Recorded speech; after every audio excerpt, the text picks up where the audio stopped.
Assalamualaikum warahmatullahi wabarakatuh. Alhamdulillahirrabbilalamin. Assalatu wassalamu ala asrafil anbiya'i wal mursalin wa ala alihi washabbihi ajma'in, amma ba'du.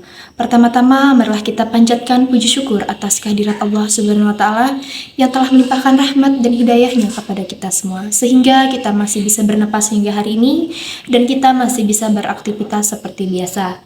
Tak lupa juga salawat serta salam selalu kita curahkan kepada junjungan kita Nabi Muhammad SAW yang telah membawa kita dari zaman jahiliyah menuju zaman yang berakhlakul karimah.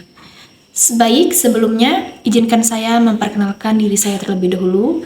Nama saya Nurul Aulia. Saya mahasiswa Pendidikan Agama Islam semester 3 dengan NIM 2242025789 dari Universitas Muhammadiyah Palangkaraya.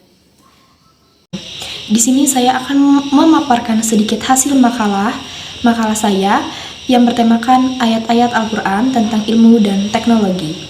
Bismillahirrahmanirrahim. Kawan-kawan sekalian yang dirahmati Allah Subhanahu wa taala, ilmu pengetahuan memberi kita pemahaman mengenai menuntut ilmu sebagaimana telah diberikan contoh Allah melalui firman yang pertama yang turun bahwasannya Allah mengajarkan Nabi Muhammad SAW untuk membaca.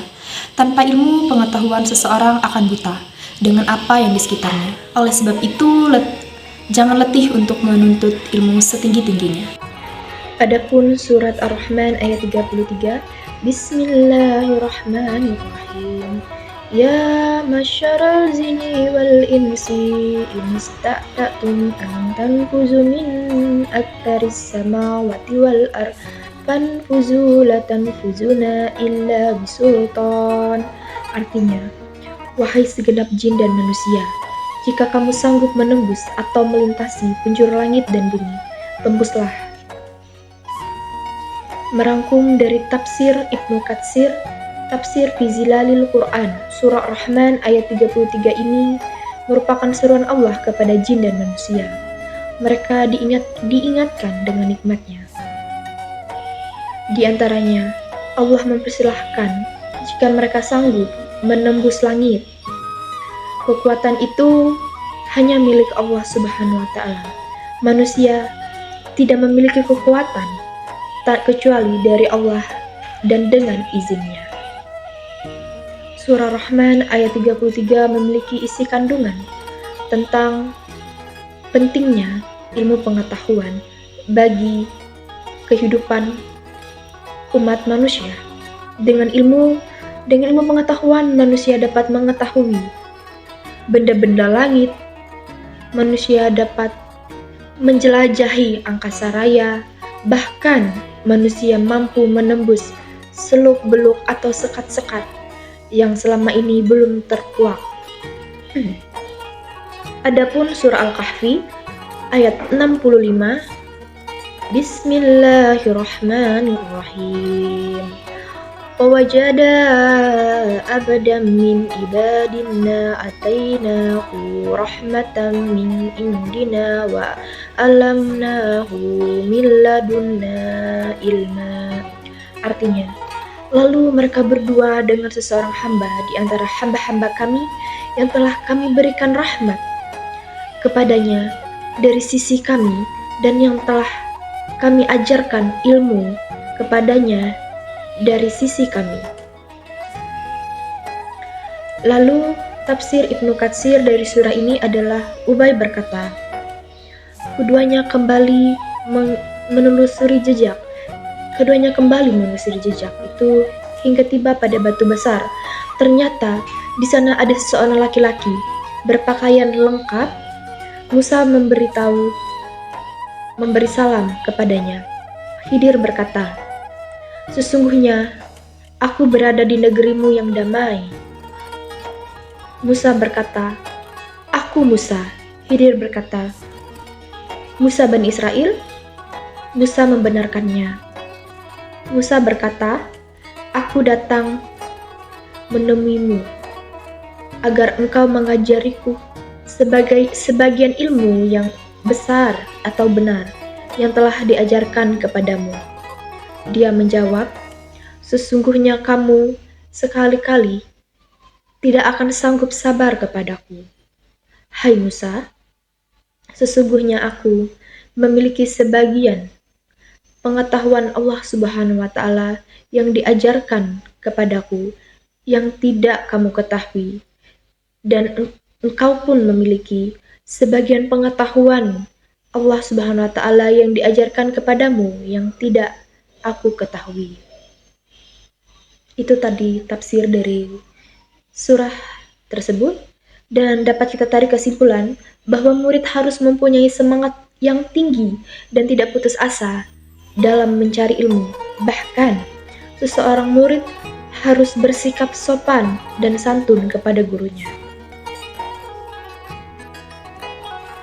Ketiga, ada surah Al-Anbiya ayat 30, artinya, apakah orang-orang kafir tidak mengetahui bahwa langit dan bumi keduanya dahulunya menyatu, kemudian kami pisahkan di antaranya keduanya, dan kami jadikan segala sesuatu yang hidup berasal dari air.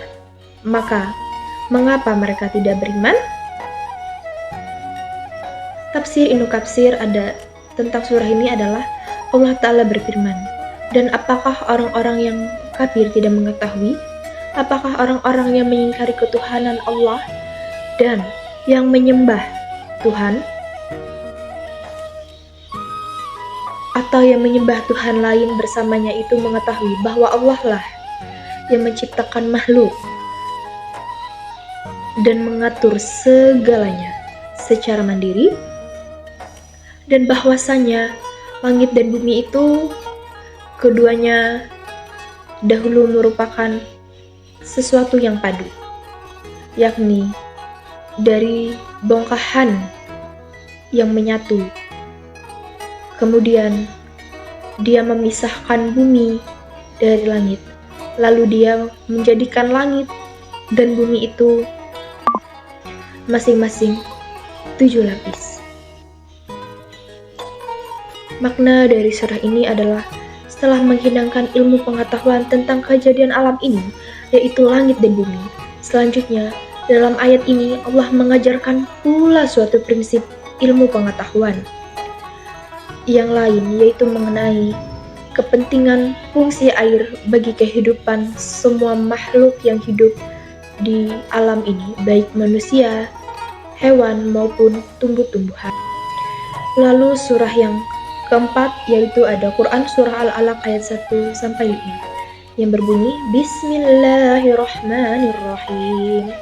Iqra' bismi rabbikal ladzi khalaq, khalaqal insana min 'alaq. Iqra' wa rabbukal akram, alladzi 'allama bil qalam, 'allamal insana ma lam ya'lam.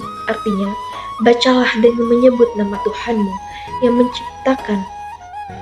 Dia telah menciptakan manusia dari segumpal darah. Bacalah, dan Tuhanmu lah yang maha mulia, yang mengajar manusia dengan pena. Dia mengajarkan manusia apa yang tidak diketahuinya. Tafsir Ibnu Katsir tentang surah Al-Alaq ayat 1 sampai 5 ini adalah, maka Allah mengangkat dan memuliakan dengan ilmu. Inilah jabatan yang hanya diberikan Allah kepada bapak manusia, yaitu Adam alaihi salam, sehingga membedakannya dari malaikat. Dan ilmu terkadang ada dalam benak, kadang-kadang dengan lidah. Oleh karena itu Allah Ta'ala berfirman, bacalah, dan Tuhanmu lah yang maha pemurah lagi maha penyayang. Kandungan dari Quran surah Al-Alaq ayat 1 sampai 5 ini adalah perintah membaca.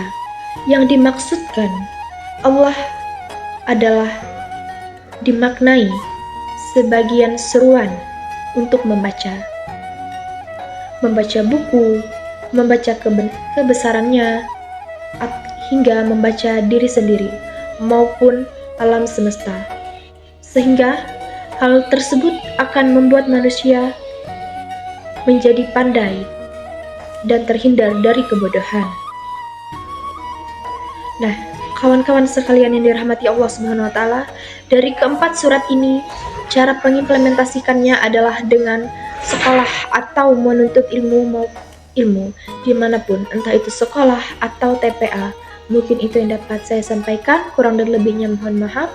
Akhir kalam, nun wal qalami wa ma yasturun. Wassalamualaikum warahmatullahi wabarakatuh.